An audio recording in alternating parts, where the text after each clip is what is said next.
Hello, everybody. How are you? I'm so happy to see you here today. I am filming inside of my living room today. You may have seen my living room in some of my other videos too, but I'm forced in here because it is freezing outside. It is raining outside. It is really yucky. So here I am inside in the warm where it's dry. I bet a lot of you are in your living room right now too, so that's okay. I wanted to film a video of me reading our book of the week. So let me show you this book. It is called Six Dinner Sid. Okay, this is a very special book to me. I got this actual book whenever I was your age, when I was in first grade. I don't know why I have this memory, but I remember our teacher wanted us to be really, really quiet, and she said, the 10 kids that were the quietest got to come up and pick a book to take home and keep. And this is the book that I chose. And I've had it ever since then. I loved it. My sister's much younger than me. She's 9 years younger than me. So when I was done with it, she read it. My mom hung on to it, and now my kids read it. And so this is a book we've had forever. I can't believe that it's still together and that it hasn't, broken or ripped or anything before then. But I'm glad it did not, so that I could share it with you today. So let me show you the cover again. It's called Six Dinner Sid, and we will get started on this story. Okay, here's the inside page. Look at that cat. He's getting ready to jump off a wall. He looks like a busy guy. You're gonna find out all about him. He's very, very busy. Here we go. Sid lived at number 1 Aristotle Street. See him down there?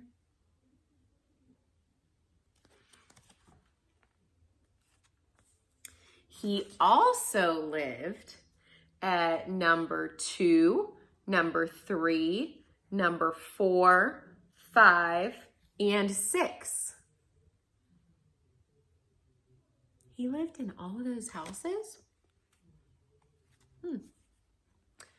Sid lived in 6 houses so that he could have 6 dinners.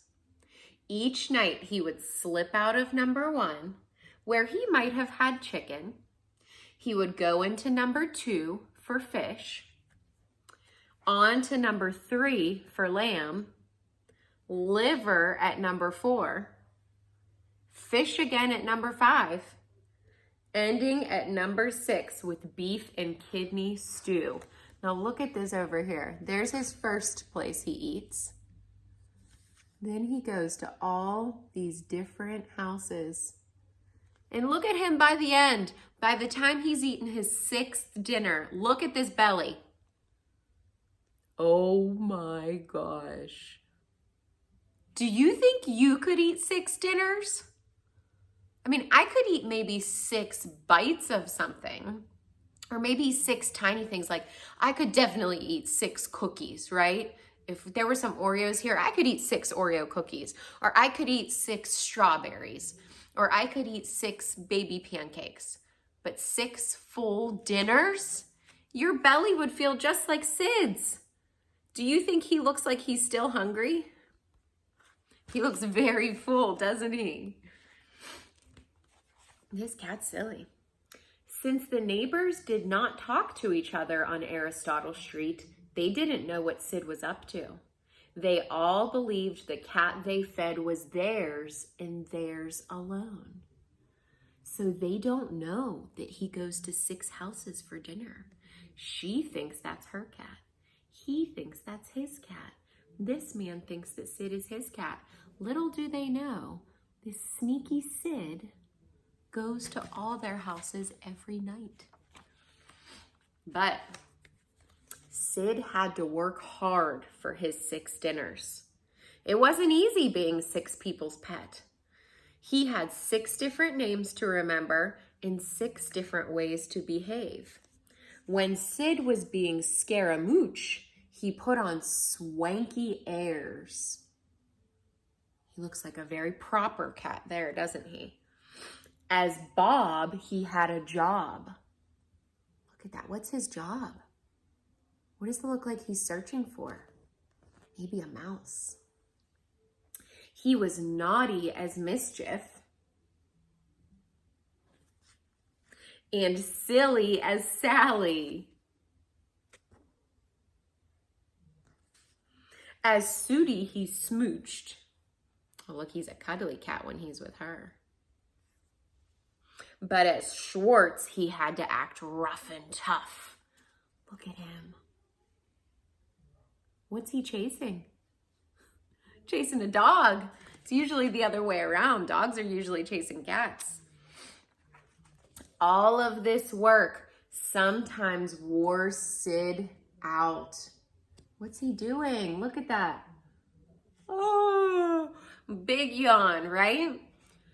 But he didn't care as long as he had his 6 dinners. And besides, he liked being scratched in 6 different places. And sleeping in 6 different beds. I like that one. Look at him down in that little box, in that basket. He's got a lot of things to keep track of. 6 different names, 6 different ways to act, 6 different meals and places to sleep. He's a busy cat. In fact, life on Aristotle Street was just about perfect for Sid until what's gonna happen? One cold, damp day, he caught a nasty cough. Look at him. Oh no. I've never heard a cat cough before. That looks terrible. Feel bad for him. The next thing he knew, he was being taken to the vet. Poor Sid. He was taken not once. How many times do you think he had to go? Not twice. But 6 times. He went with 6 different owners in 6 different ways. Look at this. In a box, in some type of carrier. Oh, in another box on a motorcycle. In this little carrier. This owner wrapped him in a towel and held him. And here he looks like he's in a picnic basket on a bicycle, or maybe a basket on the front of a bicycle. 6 different owners took him to the same vet 6 different times. That's a lot of trips to the vet. And do you know what a vet is? Let me show you a picture. A vet is short for veterinarian, and that is a doctor for animals. So if you have a pet in your house, you may have heard this word before. You might have to take your dog or cat or, maybe some other animals to the vet for their checkups or shots or when they're feeling sick. If you don't have a pet, you may have heard this word in other places in conversation or maybe on shows. Or maybe you're hearing about it for the first time in this book. But the animal doctor that the owners take Sid to is called the vet. The vet said Sid's cough wasn't nearly as nasty as it sounded, but to be on the safe side, he should have a spoonful of medicine. Look at him looking at that medicine. How do you think he feels? You think he wants to take that medicine? I don't know. Of course, Sid didn't just have 1 spoonful of medicine. He had 6. 1, 2, 3, 4, 5, 6. Look, by the end, how does he look like he feels? I don't think he wants that 6th spoonful, do you? He doesn't look very happy anymore. Now, one black cat does look much like another, but nobody, not even a very busy vet, could see the same cat 6 times in one day without becoming suspicious. Sure enough, when he checked in his appointment book, the vet found 6 cats with a cough, all living on Aristotle Street. So he called the owners at once. There's Sid's 6 different owners, all getting a phone call from the vet. And oh dear, Sid was found out. When they discovered what he had been up to, Sid's owners said he had no business eating so many dinners.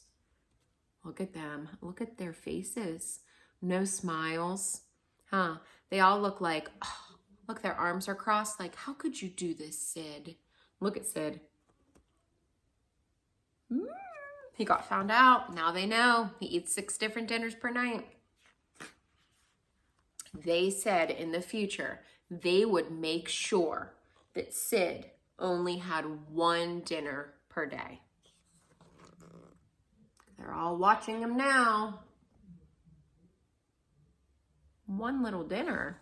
His belly's not used to that. He's used to 6. But Sid was a 6 dinner a day cat. So he went to live at number 1 Pythagoras Place. He also went to live at numbers 2, 3, 4, 5, and 6. He went to a different street. Unlike Aristotle Street, the people of Pythagoras Place talked to their neighbors. So right from the start, everyone knew about Sid's 6 dinners. There he is, going in for number 1. And because everyone knew, nobody minded. Aww. Can you imagine that? Now, if you do have a pet in your house, can you imagine knowing that your pet left your house every night for dinner and then went to 5 other houses and ate 5 more dinners? And then he got found out because he had that cough and the vet figured it out. I didn't see 6 different black cats. I had to have seen the same black cat 6 times, right? That vet figured it all out. And Sid couldn't eat 6 dinners anymore on his old Aristotle Street, right? Well, I hope that you enjoyed this book. It's a funny book about a tricky little cat who gets found out. And I hope that you enjoyed it as much as I do. I hope that you have a fantastic week. You know, we are all the way to the middle of May now.